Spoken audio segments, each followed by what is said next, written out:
Olá pessoal, vamos aqui nesse vídeo responder a primeira questão do quebra-cabeça da lição de número 8 do quarto trimestre de 2017. A pergunta foi a seguinte: qual a diferença entre juízos, estatutos, testemunhos e preceitos? Eu resolvi, mediante essa pergunta, trazer um mini estudo aqui para vocês concernente a isso. Muito interessante. Tá ok, Márcio? Vai ficar um pouco extenso do que o nosso costume de alguns vídeos de resoluções do quebra-cabeça, mas vai ser para o bem dos senhores. Bem, está aqui, né, nesse quadrinho, a lei de Deus, as 5 categorias de leis. Bom, lei de Deus, lei é Torá, hebraico, expressão original transliterada, tá ok? Torá. Em grego, expressão correspondente na Septuaginta e Novo Testamento, nomos. Então, lei é Torá, hebraico, em grego é nomos.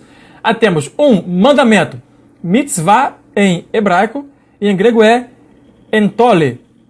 Segundo, estatutos ou ordenanças, que é o huká, que em grego é o dogma, palavra conhecida nossa.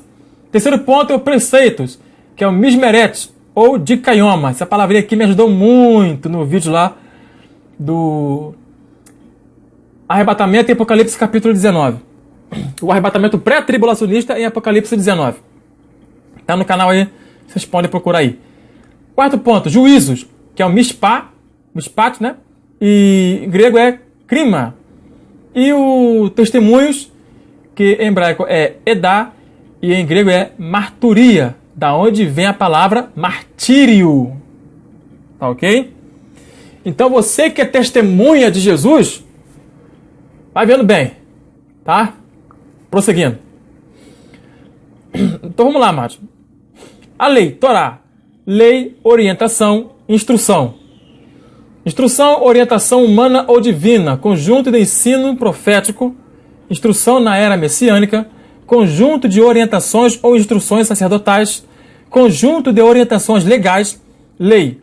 Lei da oferta queimada, referindo-se à lei especial. Código de lei, costume, hábito, a lei deuteronômica ou mosaica. Aqui são as definições. Tá ok? Mandamento, que é o mitzvah. Mandamento de Deus, preceito de homens. Mandamento do código de sabedoria, geralmente traduzido por mandamento, raramente por ordem, preceito, mandado, lei. Estatuto ou ordenança, que é o huká.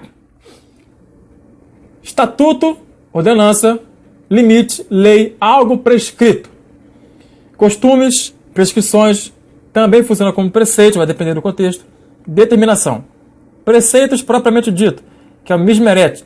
Preceitos, prescrições, obrigação, cuidado, deveres, cargo, ritos, ordem, serviço, custódia, encargo, vigia, preservar, mandato, ofício, função cerimonial. Juízo, que é o mishpat. Julgamento, justiça, ordenação, ato de decidir um caso. Vamos ver um exemplo aqui de punição, na verdade. Lugar, corte, assento do julgamento, processo, procedimento, litígio diante de juízes, caso, causa apresentada para julgamento, sentença, decisão do julgamento, execução do julgamento, tempo do julgamento, justiça, direito, retidão. São os significados dessas palavrinhas. Testemunho, edá. Testemunho, testemunha, sempre no plural e sempre referindo-se às leis como testemunhas divinas, geralmente traduzido por testemunhos, raramente por mandamentos, prescrições. Sendo assim, dentro da lei divina, os mandamentos, e principalmente ligado aos 10 mandamentos. Então, disse o Senhor a Moisés: sobe a mim ao monte e fica lá, e dar-te-ei as tábuas de pedra e a lei, e os mandamentos que tenho escrito, para os ensinar. Êxodo 24:12. Mas fora isso, existiam outras leis, formando um total de 613 leis, que comporta dentro da Torá. Tá ok? Pentateuco. Fica melhor assim. Esses mandamentos, para serem cumpridos, não bastavam deixar de praticar algo mal, transgredi-lo. Por exemplo, não matarás. Não matar é cumprir o mandamento. Mas e se alguém matar? Havia outra lei que exigia uma punição. Isto é um julgamento. Um juízo contra aquele que transgrediu o mandamento, não matarás. Então esse transgressor deveria ser punido para que se cumprisse toda a lei. Então esse transgressor deveria ser punido para que se cumprisse toda a lei. Tá?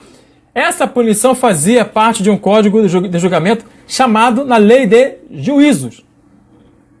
Então o que é juízo? É aquele mandamento, é aquela punição diante da lei aplicada a alguém que quebrasse a lei. Tá ok? Isso é juízo. Se alguém matou outra pessoa, deveria se aplicar o juízo. Um julgamento justo, de acordo com as prescrições da lei. Quando alguém transgride a lei, quebra algum dos mandamentos. Então há um juízo sobre ele. Se algum israelita não cumprisse os juízos, estaria esse também desobedecendo a lei. Então, amados, tinha que ter punição. Senão, não estava aplicando juízo.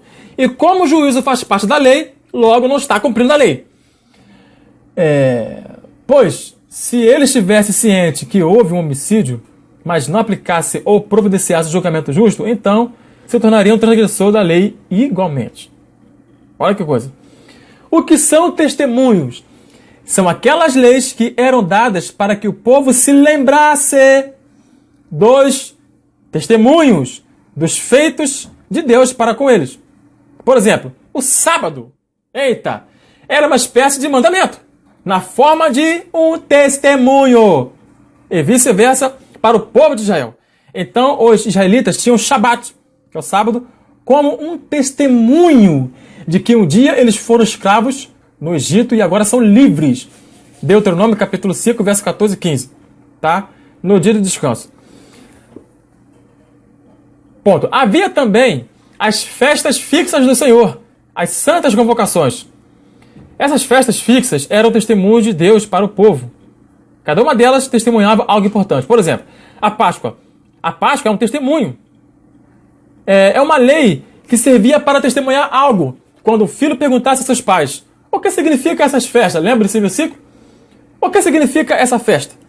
Eles deveriam testemunhar, tá? Que saíram do Egito devido à intervenção miraculosa de Deus por meio de sua forte mão, tá? Além disso, deveria explicar que no dia da primeira Páscoa foi o dia em que eles mataram o cordeiro e passaram o sangue do cordeiro nos umbrais das portas, e então todos os primogênitos que haviam no Egito morreram. Mas onde havia o sangue do cordeiro pascal, da Páscoa, foram salvos. Então aquela família tinha os testemunhos. Falamos sobre a lei em seu aspecto de preceitos, estatutos, juízos, mandamentos e testemunhos. Mas o que seria ordenanças? Só há 3 passagens no Antigo Testamento com a palavra na versão Almeida Revista Atualizada. Mas no hebraico está kukat ou kukat, né? Mesma pronúncia, depende da transliteração. O mesmo que estatuto. Então ordenança é a mesma coisa que estatuto. Amarás, pois, o Senhor teu Deus de todo... Amarás, pois, o Senhor teu Deus, e todos os dias guardarás os seus preceitos, os seus estatutos, os seus juízos e os seus mandamentos. Todo mundo aqui. Deuteronômio capítulo 11, verso 1. Existem graus de importância. Por exemplo, os mandamentos podem causar morte espiritual e são passíveis de penas capitais. São princípios éticos e morais que apontam fundamentalmente para o que está certo e o que está errado. Exemplo, os 10 mandamentos. Estatutos ou ordenanças são leis onde quem as cumprir são abençoados de acordo com o que diz a lei, mas não se aplica a pena capital. Alguns decretos que, embora certamente haja um sentido espiritual, na prática literal aparentemente não possuem razão de existir, como os mandamentos. Não misturar lã com linho, não acender fogo no sábado, enterrar as fezes, a mulher se afastar do arraial nos dias de menstruação e etc. Tá aqui, tá, gente? Outro ponto é os preceitos. São leis de reparação em relação ao próximo e que também não são passíveis de penas capitais. Exemplo, circuncisão, leis indenizatórias, leis alimentares, tá ok? Romanos 2:26, Hebreus 9:10. É por isso que Jesus disse que o amor a Deus e ao próximo, quando sincero, resume toda a lei, Torá, e que a misericórdia triunfa sobre o juízo. Tá, mas? Ou seja, quem foi misericordioso, Deus será para com ele e estará acima do juízo. Porquanto te ordeno hoje que ames ao Senhor teu Deus e ande nos seus caminhos e guarde os seus mandamentos e os seus estatutos e os seus juízos, para que vivas e te multipliques e o Senhor teu Deus te abençoe na terra a qual entras a possuir. Deuteronômio, capítulo 30, verso 36. Tá ok, amados? Está aí um mini estudo. Qualquer dúvida e um esclarecimento mais profundo, é só nos procurar em nosso e-mail, no nosso WhatsApp, que estaremos, na medida do possível, pronto a atendê-los. Deus abençoe a todos, em nome de Jesus.